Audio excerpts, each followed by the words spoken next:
रसूलुल्लाह की वो अंगूठी जिसके बारे में दावा किया गया कि उस अंगूठी को एक कुएं में गिराया गया और जिसको 1400 साल तक तलाश नहीं किया जा सका।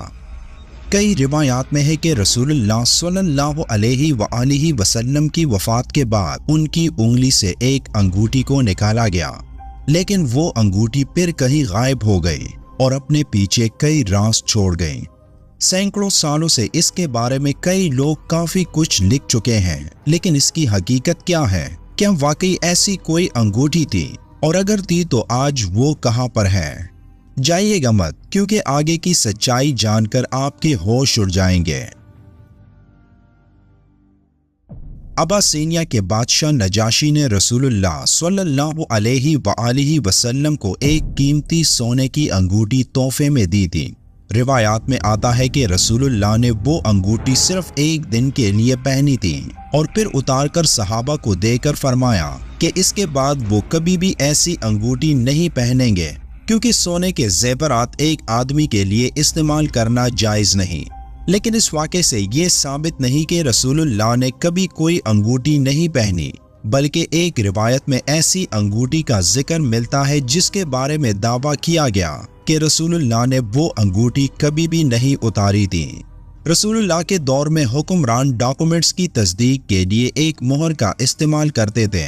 उस मोहर से ये तस्दीक हो जाती कि ये डॉक्यूमेंट्स असल हैं। रसूलुल्लाह के पास उस मोहर की बजाय एक चांदी की अंगूठी थी जिस पर रसूलुल्लाह सल्लल्लाहु अलैहि वसल्लम की मोहर मौजूद थी, और रोमन्स और पर्शियन एम्पायर्स को जो खतूत भेजे जाते हैं तो उन पर वही मोहर लगी होती।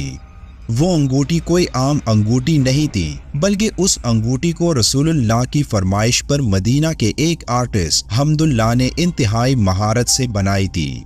उस अंगूठी पर जिसकी नजर पड़ती तो वो उसकी चमक और खूबसूरती में खो जाता, जिसके सामने 3 लाइनों में मोहम्मद रसूलुल्लाह लिखा गया था, जो रसूलुल्लाह की ऑफिशियल मोहर थी। उस दौर में तालीम आम नहीं थी और अक्सरियत लोग तालीम याफ्ता नहीं थे, इसलिए डॉक्यूमेंट्स को पढ़ना हर एक के बस की बात नहीं थी। इसलिए वो लोग उन डॉक्यूमेंट्स पर मौजूद मोहर को देखकर उन डॉक्यूमेंट्स की तस्दीक करते हैं। लेकिन जब रसूलुल्लाह का मोहर दुनिया के कई इलाकों में पहुंचा तो तब लोग उस मोहर की खूबसूरती और अनोखेपन से मुतासिर होने लगे, क्योंकि ऐसा नहीं था कि उससे पहले मोहर लगाने का रिवाज नहीं था, बल्कि आप सल्लल्लाहु अलैहि वसल्लम के दौर से पहले भी बादशाहों को खुदूत सील शुदा मोहर के साथ लिखे जाते थे। लेकिन रसूलुल्लाह की मोहर ने उन पुराने तर्ज के मोहर की हैसियत कम कर दी थी। रसूलुल्लाह ने उस वक्त के 2 बड़े सुपर पावर्स यानी रोमन्स और पर्शियंस को जो खतूत भेजे जिनमें उनको सबसे पहले इस्लाम की दावत दी गई, उन खतूत में भी रसूलुल्लाह की मोहर उनके आखिरी पैगंबर की तस्दीक करती थी। अब्बासीनिया के उस बादशाह को जो खत भेजा गया था वो आज भी तुर्की के तोप कापी म्यूजियम में मौजूद है, जिस पर रसूलुल्लाह की मोहर वाज़ेह नजर आती है। लेकिन रसूलुल्लाह की वफात के बाद उस अंगूठी का सफर इंतहाई दिलचस्प और हैरत अंगेज था। आप सल्लल्लाहु अलैहि वसल्लम के बाद वो अंगूठी खिलाफत के दौर में भी इस्लामी दुनिया में एक अहम सिंबल तस्वुर किया जाता रहा। कई रिवायात के मुताबिक जो भी सरकारी डॉक्यूमेंट्स या तहरीरें लिखी जाती उन सब पर रसूलुल्लाह की मोहर दर्ज की जाती, जो वही अंगूठी थी जो आप सल्लल्लाहु अलैहि वसल्लम ने इस दुनिया से रुखसत होने तक अपनी उंगली से नहीं उतारी थी। पहले 3 खुलफा ने अपनी खिलाफत में उस अंगूठी को उसी तरह अपनी छोटी उंगली में पहने रखा जिस तरह रसूलुल्लाह पहनते थे, और उससे सरकारी डॉक्यूमेंट्स पर रसूलुल्लाह की मोहर लगाकर उसकी तस्दीक करते हैं। हजरत अबू बकर सिद्दीक रज़ियल्लाहु ताला अन्हु और हजरत उमर रज़ियल्लाहु ताला अन्हु के बाद हजरत उस्मान रज़ियल्लाहु ताला अन्हु ने भी उस मुबारक अंगूठी को अपनी उंगली से नहीं उतारा था। यहाँ तक कि एक रिवायत में आता है कि एक दिन हजरत उस्मान रज़ियल्लाहु ताला अन्हु मदीना से थोड़ी दूर एक कुएं के पास पहुंचे जो बैर रईस के नाम से जाना जाता है, जो कुआं उनके लिए इंतहाई अहमियत रखता था।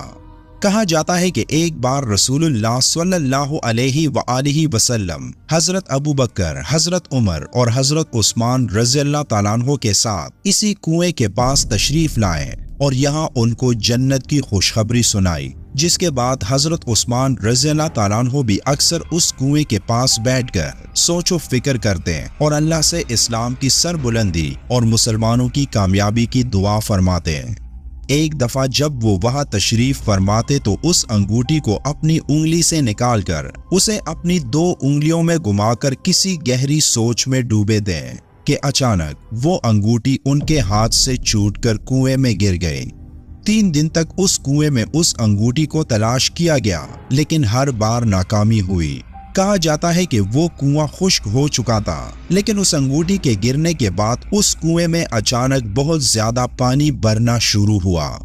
हजरत उस्मान रज़ियल्लाहु ताला अन्हु उस वाक़े से इंतहाई गमज़दा हो चुके थे, क्योंकि एक तो वो अंगूठी सरकारे 2 आलम हजरत मोहम्मद सल्लल्लाहु अलैहि वआलिहि वसल्लम की यादगार थी, और दूसरी वो अंगूठी सरकारी मामलात के लिए इंतहाई अहम थी।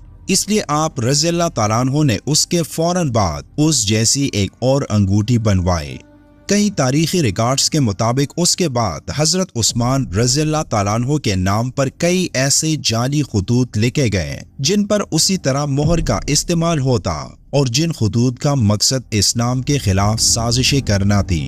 उन्हीं साजिशों के नतीजे में एक दिन हजरत उस्मान रज़ियल्लाहु ताला अन्हु को उनके घर में मैसूर करके उस वक्त शहीद किया गया जब वो कुरान की तिलावत फरमा रहे थे।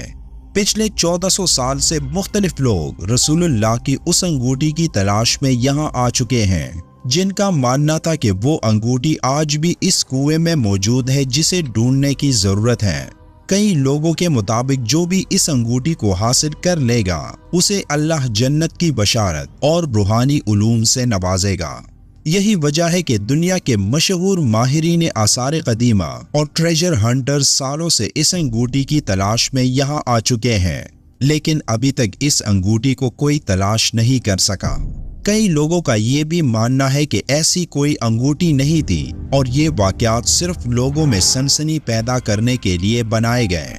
कई लोगों का ये भी मानना है कि इस अंगूठी को इस कुएं से निकालकर दुनिया की नजरों से एक महफूज मुकाम पर रखा गया।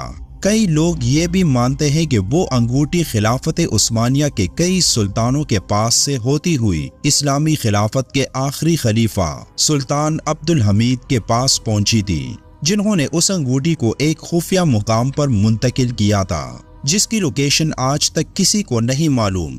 और ये अंगूठी हजरत इमाम मेहदी अलैहिस्सलाम के दौर में उनको पेश की जाएगी, जो उस अंगूठी से हजरत मोहम्मद सल्लल्लाहु अलैहि वआलिहि वसल्लम के आखिरी नबी होने की तस्दीक करके मुसलमानों को एक बार फिर मुत्तहिद करके दुनिया में इस्लाम का परचम लहराएंगे।